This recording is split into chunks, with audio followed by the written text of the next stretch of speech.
ভারতে মুসলমানদের ধর্মীয় আচার অনুষ্ঠানকে কেন্দ্র করে হিন্দু সংগঠনগুলোর তৎপরতা গত এক দশকে দৃশ্যমানভাবে বেড়েছে। ট্রাফিক ব্যবস্থা, নিরাপত্তা ও জনশৃঙ্খলার অজুহাত দেখিয়ে মুসলমানদের শুক্রবারের জুমার নামাজ ও ঈদের জামাতের মতো প্রকাশ্য ধর্মীয় জমায়েতে আপত্তি জানানো এখন অনেক রাজ্যে নিয়মিত ঘটনায় পরিণত হয়েছে। ভারতের ক্ষমতাসীন দল বিজেপির অনেক নেতা ও হিন্দুত্ববাদী সংগঠন খোলা জায়গা, পার্ক কিংবা সড়কে মুসলমানদের নামাজ আদায়ের বিরোধিতা করে আসছেন। সামাজিক যোগাযোগ মাধ্যমে নামাজের ভিডিও ছড়িয়ে দিয়ে অপপ্রচার ও উত্তেজনা তৈরির অভিযোগও রয়েছে। এর ফলে বহু জায়গায় প্রশাসন প্রকাশ্য স্থানে নামাজ আদায়ের অনুমতি বাতিল বা সীমিত করেছে। ঈদ আসবে, সাথে ক্যাশব্যাকও আসবে। নিজের বা প্রিয়জনের জন্য কেনাকাটায় এবারও নগদ পেমেন্টে পাচ্ছেন দারুণ ক্যাশব্যাক। তাই যাই কিনুন, পেমেন্ট করুন নগদে। এই বাস্তবতায় বড় উদাহরণ কলকাতার ঐতিহাসিক রেড রোড। শহরের অত্যন্ত গুরুত্বপূর্ণ এই সড়কের পাশেই রয়েছে বিভিন্ন ফুটবল ক্লাবের অফিস, পূর্ব ভারতের সেনা সদর দপ্তর এবং রাজভবন, হাইকোর্ট ও বিধানসভার মতো গুরুত্বপূর্ণ স্থাপনার সংযোগ পথ। দীর্ঘ এক শতাব্দীরও বেশি সময় ধরে এই রেড রোডে ঈদের জামাত অনুষ্ঠিত হয়ে আসছিল। কলকাতার খেলাফত কমিটির আয়োজিত এই জামাতকে ভারতের অন্যতম বৃহৎ ঈদ সমাবেশ হিসাবেও বিবেচনা করা হয়। প্রতি বছর কলকাতার পাশাপাশি আশপাশের জেলা, ভারতের বিভিন্ন অঞ্চল এবং বাংলাদেশ থেকে যাওয়া পর্যটকরাও এই ঈদ জামাতে অংশ নিতেন। কিন্তু এবারে সেই ঐতিহ্য ছেদ পড়েছে।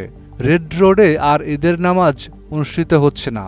এর পরিবর্তে প্রায় 500 মিটার দূরের ব্রিগেড প্যারেড গ্রাউন্ডে ঈদের জামাত আয়োজন করা হয়েছে।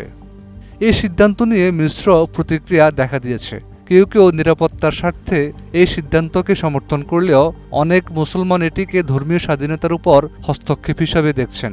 অভিযোগ উঠেছে, মুসলিমদের ধর্মীয় জমায়েতকে এখন নিরাপত্তা ঝুঁকি হিসাবে উপস্থাপন করা হচ্ছে। একই ধরনের পরিস্থিতি দেখা যাচ্ছে উত্তরপ্রদেশ সহ ভারতের আরও কয়েকটি রাজ্যে। মিরাট, লখনৌ সহ বিভিন্ন শহরের মুসলমানরা ঈদের নামাজ ঘিরে উদ্বেগ ও আতঙ্কের মধ্যে রয়েছেন।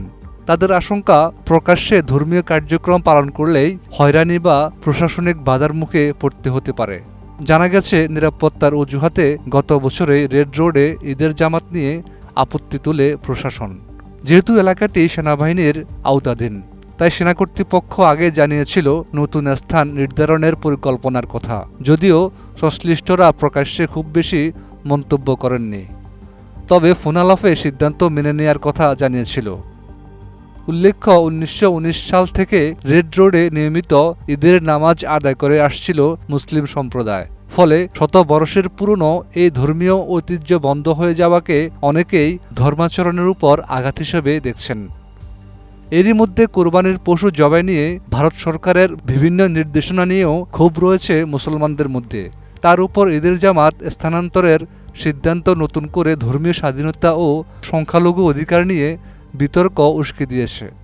বিশ্লেষকদের মতে, ধর্ম ও রাজনীতির এই সংঘাত ভারতের মুসলমানদের মধ্যে ভবিষ্যৎ নিয়ে আরও অনিশ্চয়তা তৈরি করছে।